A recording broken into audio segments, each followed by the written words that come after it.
Welcome to our meditation time. Just get comfortable wherever you are and just allow yourself to just spend just these few minutes pulling away from the distractions, pulling away from the noise, from the list, from the chatter that's around you as well as the chatter that's within. And really just arrive to this moment that is beginning as you breathe in right here. Just embrace it and feel it. And then exhale.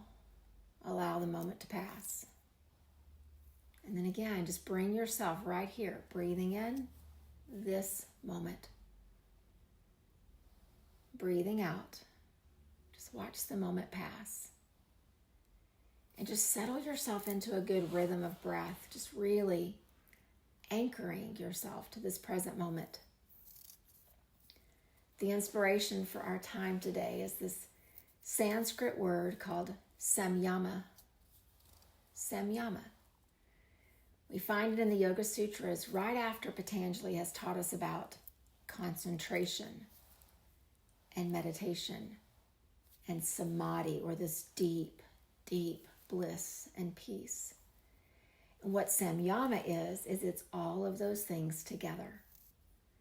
If you translate it literally, it means the binding up or the binding together of all of the parts of this practice to inform how we live. And so let's just pause here and just reflect on all these things that this great sage from thousands of years ago has given us for our lives today.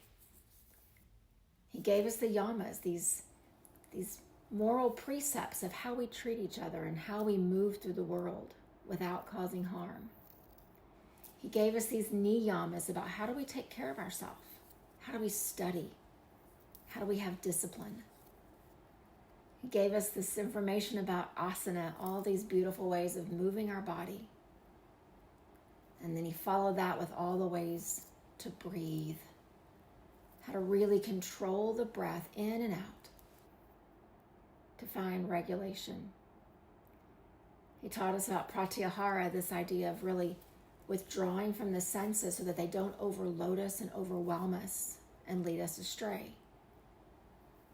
And then he taught us about concentration and meditation and then this ultimate peace and bliss. And so we come to this part of these teachings of Samyama. And what he's telling us is do them all. All of these practices, if you bind them together, this becomes your life. And then you begin to understand that yoga is not something that you do. It truly is who you are. It's not something that we show up just for time on a cushion or time on a yoga mat or time of having a disciplined regimen and a disciplined schedule. It's all of these things together. Because what he's saying is that when you bind all of these practices together, that teaching about peace and bliss and transcendence, it becomes available to you more often. That concentration that you're so seeking of just this clear mind and this focused thought. It's not just this thing that you have to practice to get, but again, it begins to appear more often. And so it goes with all of these parts.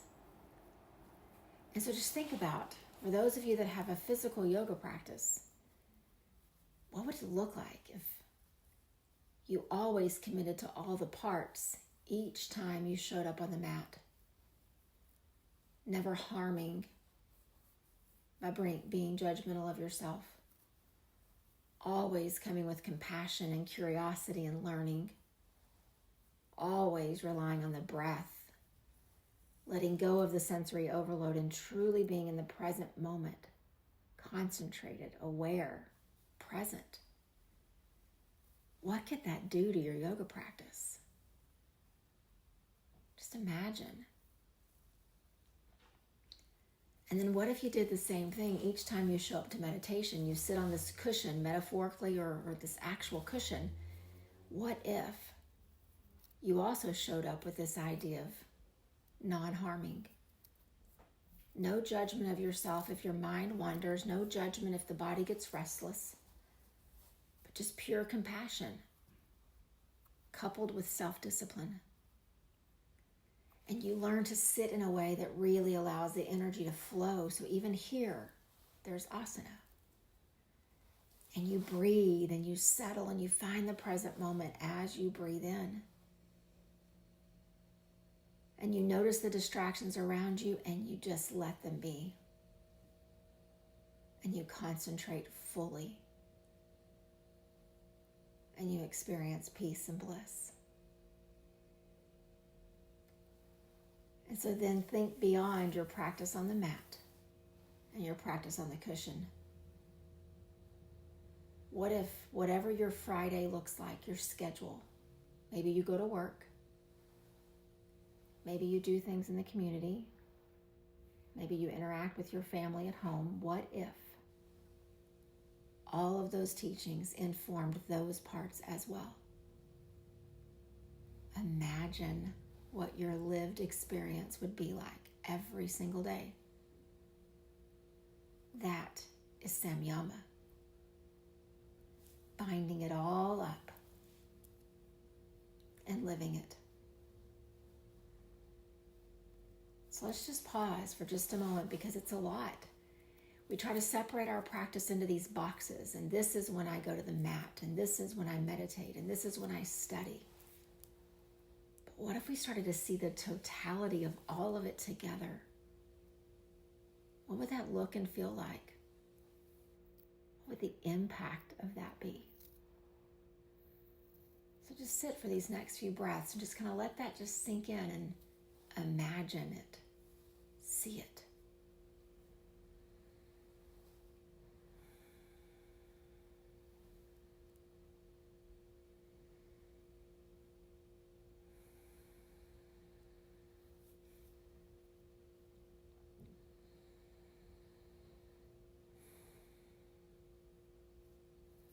And as you're noticing and you're pausing, just think to yourself, which part of that seems the most challenging? Which part seems the hardest to do? And for these next just couple moments of quiet, let's dedicate this time to that part.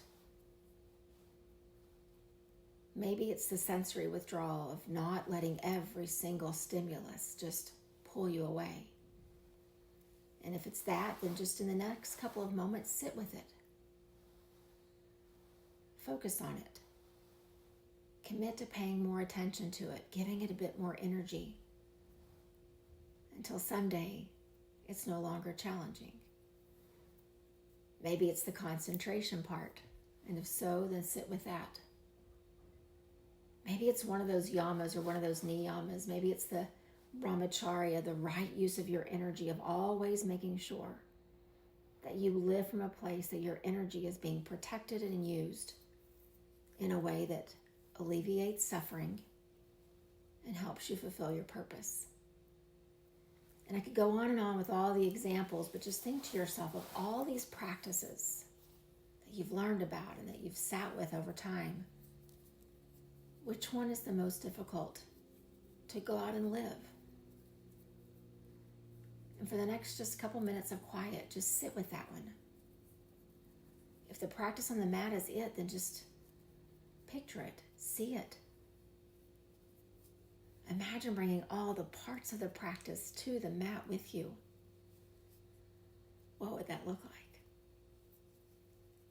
And so let's just pause. I'm going to lead us into this moment of quiet, just with this almost chanting of the word Samyama, just to hear just the vibration of that sound. Samyama, the same restraint, the binding of all the parts together into one practice. Samyama, Samyama, Samyama, Samyama, Samyama. And now let's just each sit with the part that we want to work on, learn a little more about, study a little more. And see what comes up in your mind as we just sit here in the quiet.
Samyama. Samyama. Samyama.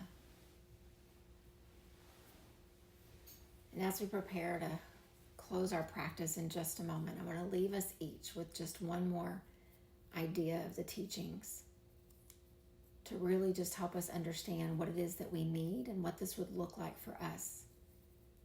And that is the word satya, truth. Because how this practice looks for me will not be how it looks for you. The things that I struggle with and that I want to work on will not be the same as the ones that you struggle with and you want to work on. But these practices were given to all of us with the teaching of Satya. Your truth, my truth, your practice, my practice. And so just stay closely connected to what you need and who you are and what you believe your purpose to be.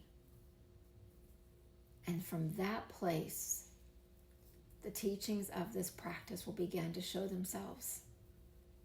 It'll be yours. Not emulating what someone else does or how someone else moves through the world, but rather doing it from a place of truth that aligns with you. And so give yourself that grace.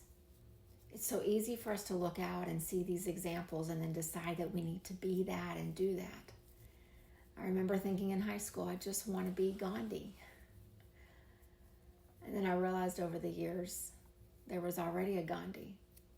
I had to be Kelly. And whatever that looked like for me will not look the same as it looks for you. And so just stay close to your own personal truth with this idea of Samyama. What does it look to bind all of these things together for you? Get to know that. Sit with that. And along the way, you will get to know yourself better. And little by little, how you move through the world will be fully aligned with what you need, who you are, and what your purpose is. Samyama. Namaste.